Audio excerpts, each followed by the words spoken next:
Au nom du Père et du Fils et du Saint-Esprit. Amen. Frères et sœurs dans le Seigneur, nous célébrons aujourd'hui le dimanche des Rameaux et de la Passion de notre Seigneur Jésus-Christ. Et les textes qui nous sont proposés en méditation pour l'évangile de la procession tiré de Saint Luc, chapitre 19, versets 28 à 40. La première lecture est tirée du livre d'Isaïe, chapitre 50, versets 4 à 7. La deuxième lecture, tirée de la lettre de Saint Paul apôtre aux Philippiens, chapitre 2, versets 6 à 11. Et l'évangile de Saint Luc, chapitre 22, verset 14, jusqu'au chapitre 23, verset 56. Frères et sœurs, ce dimanche est un jour de contrastes. Nous nous interrogeons sur le sens du passage de l'acclamation de Jésus qui entre triomphalement à Jérusalem et sur la revendication absurde de sa crucifixion quelques heures après. Comme c'est triste.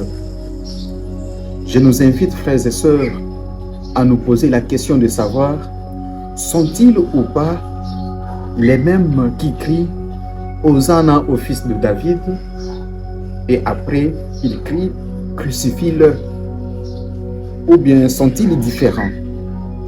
Ce dimanche, frères et sœurs, illustre ce changement dramatique où la louange s'échange en rejet et les acclamations en trahison.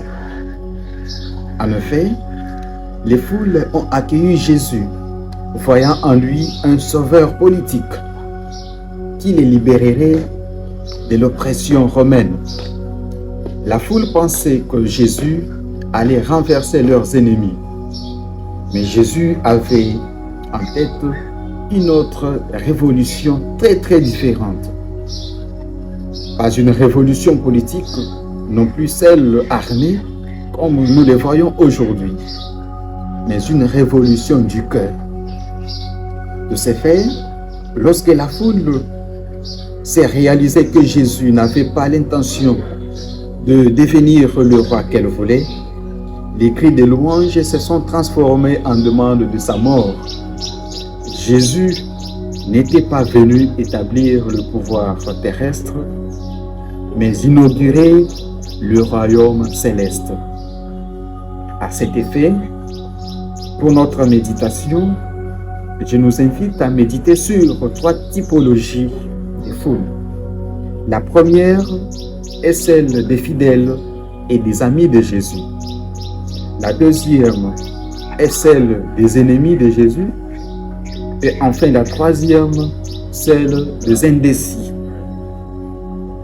La foule des fidèles.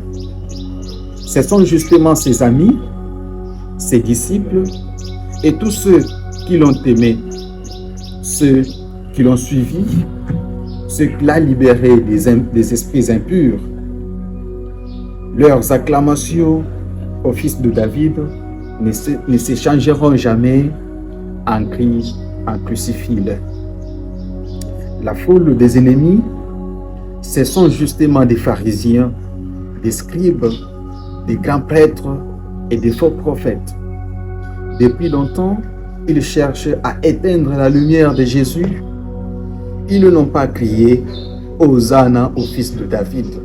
Par contre, ils ont crié « Crucifie-le ». En effet, enfin, la foule des indécis. Ce sont ceux n'étant pas clairement disciples de Jésus, ni forcément disciples des scribes et des pharisiens, mais convaincus de la tradition de leur père, se laissent enrôler facilement par les vendeurs d'illusions. Ils suivent la foule des amis de Jésus pour l'acclamer sans rien y comprendre. Ils sont encore dans la foule des ennemis pour réclamer la mort de Jésus, sans rien y comprendre également. Et Jésus meurt pour nous aujourd'hui. Honnêtement, sommes-nous différents de ces foules? De quelle foule faisons-nous partie? Nous pensons tous être de la foule des amis et des disciples de Jésus, et nous le sommes vraiment. Par ailleurs, n'avons-nous pas un peu de toutes les autres foules à nous?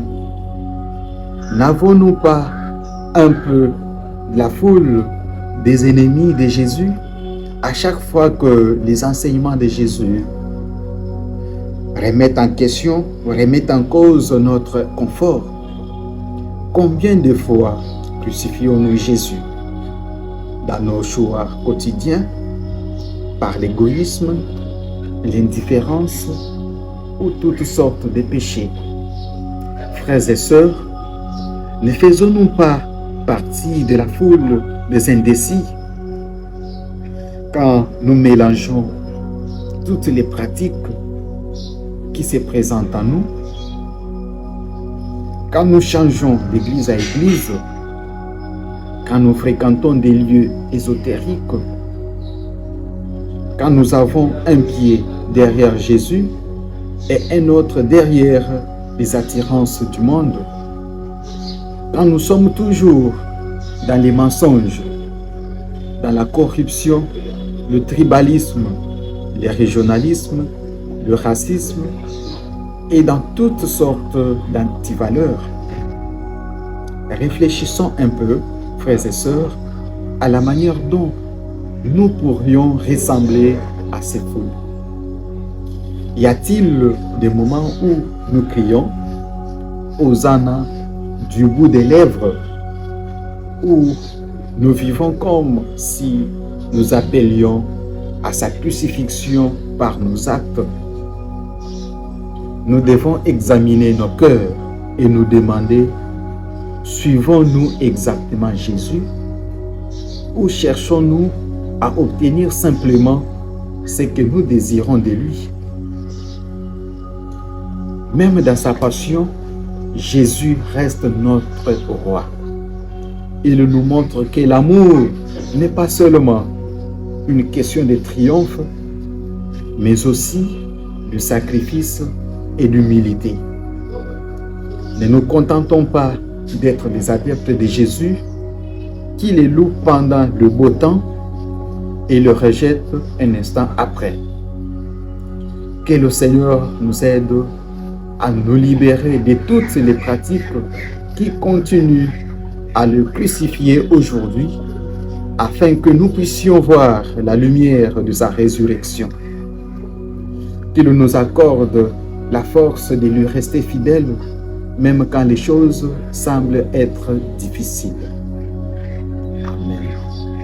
Au nom du Père et du Fils et du Saint-Esprit. Amen. Bonne semaine sainte à tous et à toutes et bonne marche vers Pâques.